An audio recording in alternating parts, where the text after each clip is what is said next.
다음 날 아침 척장 바른 저군의 얼굴이 퍼렇게 멍이 들고 코가 부어오른 것을 보고 이상하게 생각되어 물어보았다.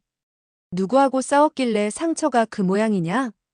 저군은 거짓말도 하지 못하고 그렇다고 사실대로 대답도 할 수 없어서 머뭇거리고 있었다. 그러자 척방이 웃으면서 말했다. 보나마나 여통이라는 자에게 맞았기 때문일 거예요. 척장발은 어제 일을 잊어버렸는지 더 이상 묻지 않았다. 척방은 저군의 소매를 끌고 연문으로 나와 조그만 연못 앞으로 갔다. 근처에 사람들이 없는 것을 확인하고 잔디밭에 앉았다. 척방이 물었다. 사형, 어제 저녁에 누구하고 싸웠어요? 저군이 머뭇거리며 대답을 하지 않자 척방이 말했다. 나를 속이려고 하지 말아요. 어제 오빠가 여통하고 싸울 때 그가 오빠의 어느 부분을 때렸는지 자세히 알고 있어요. 그는 오빠의 눈은 때리지 않았어요. 저군은 그녀를 속일 수 없다는 것을 알고 생각에 잠겼다. 할아버지와 있었던 일만 이야기하지 않는다면 괜찮아. 저군은 만문의 8제자가 자기를 찾아와서 싸운 것과 어떻게 맞았는가를 자세히 이야기했다. 척방은 저군의 이야기를 들으면 들을수록 화가 나는지 얼굴이 빨갛게 달아올랐다. 그녀가 화를 내며 말했다. 8명이 한 사람과 싸우는 것이 무슨 영웅이란 말이에요? 저군이 말했다.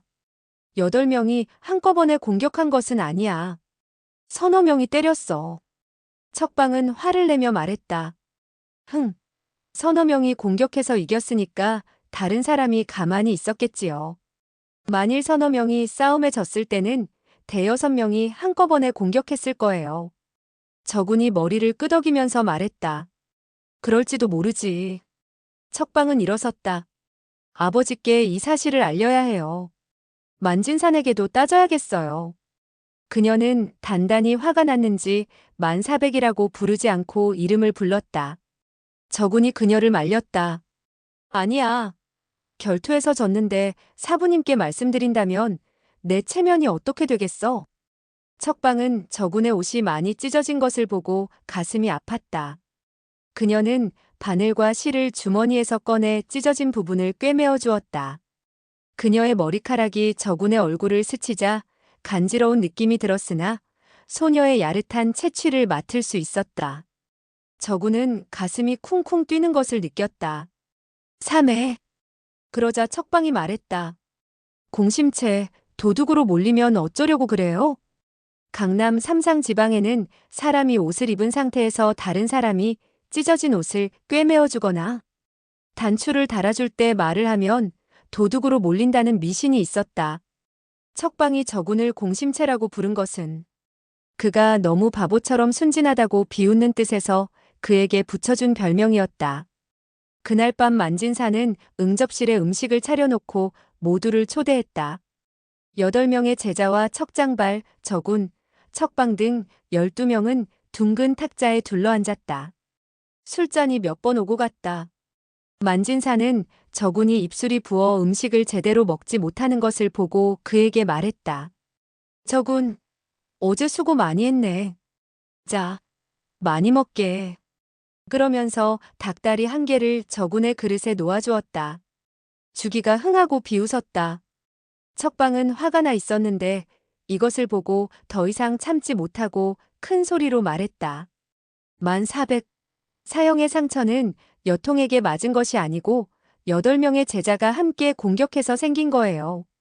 만진산과 척장발이 동시에 놀랐다. 뭐? 만문의 8번째 제자 침성은 나이는 제일 어렸지만 매우 영리했다. 그는 척방의 말을 받아 재치 있게 넘겼다. 적 사형이 여통과의 결투에서 이겼다고 사부님이 겁쟁이라서 여통과 싸우지 못했다고 비꼬았어요. 만약 적 사형이 나타나 여통을 쫓아버리지 않았다면 사부님의 체면이 말이 아니었을 거라고 했어요. 그래서 우리들이 화가 나서 그만. 그 말을 들은 만진산의 얼굴빛이 변했지만 금세 웃음을 띄우며 말했다. 맞아. 저군이 아니었다면 우리 체면은 말이 아니었을 것이다. 침성이 말했다. 만사형이 그의 말을 듣고 화가 나서 적 사형에게 결투를 청했어요. 만사형이 적사형보다 조금 우세했거든요. 저군이 화를 내며 말했다. 너 미친 소리 마. 내가 언제. 저군은 원래 말을 잘 못하는 데다가 침성이 터무니없는 거짓말을 하자 너무 화가 나서 말을 제대로 하지 못하고 더듬거렸다. 만진산이 말했다. 만규가 어떻게 우세했지? 어젯밤 만사형과 적사형의 결투를 저희들은 보지 못했습니다. 오늘 아침에 만사형이 저희들에게 이야기해 주었습니다. 그러니까 침성은 말을 잇지 못하고 고개를 돌려 만규에게 말했다. 만사형, 어떤 권법으로 적사형을 물리쳤지요? 만규가 말했다. 장안일편월 만호도의성. 이렇게 두 사람이 주고받으면서 8명이 함께 저군을 공격한 것을 얼버무려버렸다.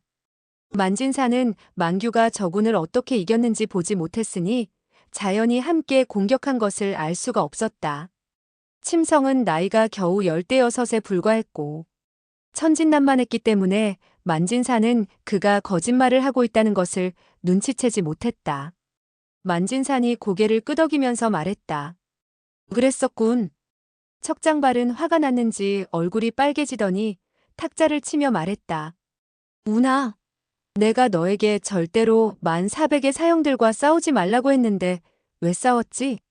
저구는 사부님까지도 침성의 말을 믿자 몸을 떨며 말했다. 사부님, 저는 싸우려. 척장발은 저군의 뺨을 한 대 때리며 말했다. 잘못을 저지르고 무슨 변명을 하느냐. 저군은 감히 피하지 못했다. 척장발의 일장은 매우 아팠다. 퉁퉁 부어오른 저군의 얼굴이 척장발에게 한 대 맞자 굉장히 아파왔다. 척방이 말했다. 아버지는 자세히 알지도 못하시면서. 저군은 화가 나자 누를 길이 없어 갑자기 벌떡 일어나더니 뒤에 놓였던 검을 잡고 칼집에서 칼을 꺼내 들고 응접실 중앙의 빈터로 뛰어가 말했다. 사부님, 만규가 결투에서 승리했다면 한 번 더 해보라고 하세요. 척장발은 크게 화를 내며 말했다. 어서 이리 돌아오지 못해? 그는 자리에서 일어나 저군을 때리려고 했다. 이때 척방이 그를 붙잡았다. 아버지.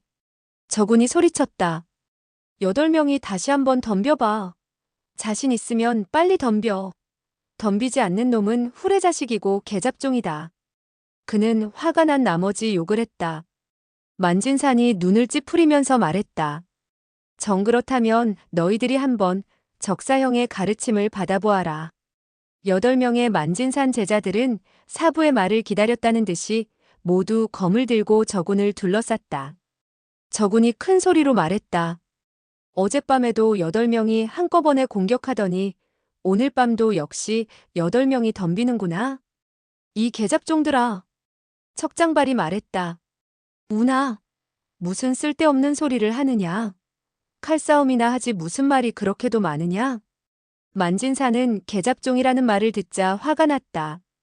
8명 중에 만규는 그의 친자식인데 저군이 욕을 하자 마치 자기에게 들으라고 하는 것 같았다.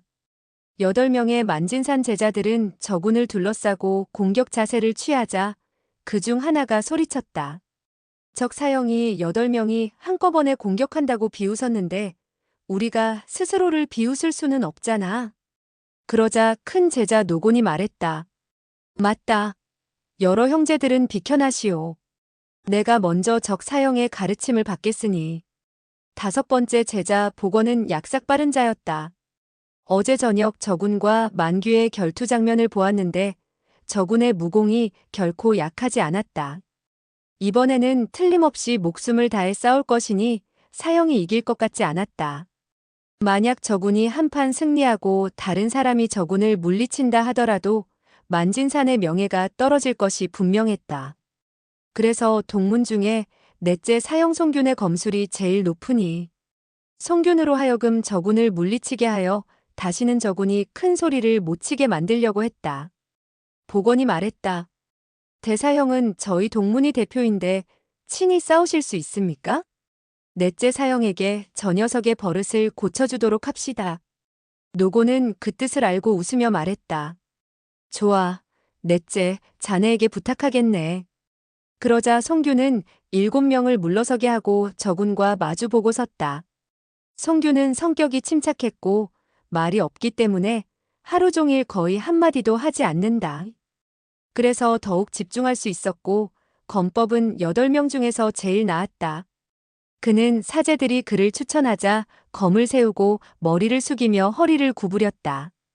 이 자세는 만구강종주 의관배면류라고 하는 검법으로 매우 예의 바른 검법이었다. 옛날 척장발이 저군에게 검법을 가르칠 때 이 검법을 방강양종취 일관배마후후라고 가르쳤다. 그 뜻은 나는 쌀밥이고 너는 냄새나는 개떡. 비록 내가 너에게 예의 바르게 절을 하지만 사실 나는 마음속으로 너를 무시하는 것이다. 나는 관리, 너는 원숭이. 내가 너에게 절을 하는 것은 관리가 짐승에게 절을 하는 것이다라는 뜻이다. 저군은 그가 이 검법을 쓰자 화가 나서 자기도 검을 세우고 머리를 숙이며 허리를 구부렸다. 그에게 다시 방강양조의 일관배마후를 되돌려준 것이다. 어느 누구도 지려고 하지 않았다. 저군은 허리를 구부려서 몸을 아직 세우지 않았으나 검은 벌써 송균의 배를 노리고 찔러갔다. 만문의 제자들은 모두 놀랐다. 송균이 검으로 막자 쨍 하는 소리와 함께 2개의 검이 부딪혔다. 2사람의 손끝이 저려왔다. 노곤이 말했다. 사부님, 저 녀석의 수법이 너무 악독하지 않습니까? 손사형의 목숨을 노리고 있잖아요. 만진사는 마음속으로 크게 놀랐다. 저 촌놈이 왜 저리 화를 내지? 죽을 힘을 다해 싸우는군. 쨍쨍쨍 금속성을 울리면서 2사람은 대결을 했다. 수십 번을 대결하더니 송균의 검이 기울고 약점이 보였다. 저군은 소리를 지르며 앞을 공격했다. 송균은 저군의 공격해오는 검을 누르고 그의 가슴을 찌르려고 했다. 만문의 7 제자들이 모두 감탄해서 소리쳤다. 한 사람도 이기지 못하면서 어떻게 8명과 싸우려고 했지? 저군은 몸을 피하고 검을 돌려 마치 비바람이 치듯이 역습을 했다. 저군의 검은 낮은 소리를 내며 송균의 어깨를 찔렀다. 바로 그 늙은 거지가 가르쳐준 작연식이었다. 저군이 작연식을 써서 공격하리라고는 아무도 예상하지 못했다. 송균의 어깨에서 붉은 피가 흐르고 그가 몸을 비틀거리자 만문의 제자들은 놀라 부르짖었다. 노곤과 주기가 검을 들고 저군을 공격했다. 그러자 저군은 검을 오른쪽, 왼쪽으로 한 번씩 휘둘러 푹, 푹 하는 소리와 함께 노곤과 주기의 오른쪽 어깨를 찔렀다. 노곤과 주기는 손에 들고 있던 검을 떨어뜨리고 말았다. 만진사는 침묵하고 있다가 입을 열었다. 정말 멋있어. 만규는 검을 들고 저군을 노려보더니 갑자기 소리를 지르며 달려들었다. 저군은 만규의 공격을 막고 검을 왼손에서 오른손으로 옮겨쥐면서 왼손으로 아주 세게 따귀를 때렸다. 너무 갑작스럽게 일어났기 때문에 만규는 제대로 막지 못했다. 다시 저군의 왼쪽 다리가 만규의 가슴을 찼다. 만규는 아픔을 이기지 못하고 땅에 쓰러졌다. 복원이 부축하러 달려갔으나 저군이 접근하지 못하게 막았다. 복원은 하는 수 없이 검을 뽑아들었다. 오감, 풍탄, 침성 3사람도 만규가 바닥에 쓰러진 채 일어나지 못하고 저군이 무섭게 변한 것을 보고 화가 나서 모두 검을 들고 공격하려 했다. 망가의 하인들은 칼소리가 들리자 하던 일을 멈추고 몰려나와 구경을 하고 있었다. 척장발은 2 눈을 크게 뜬 채 어쩔 줄을 몰라 했다. 척방이 척장발에게 소리쳤다. 아버지, 저 사람들이 함께 사형을 공격하려 해요. 빨리 사형을 구해주세요.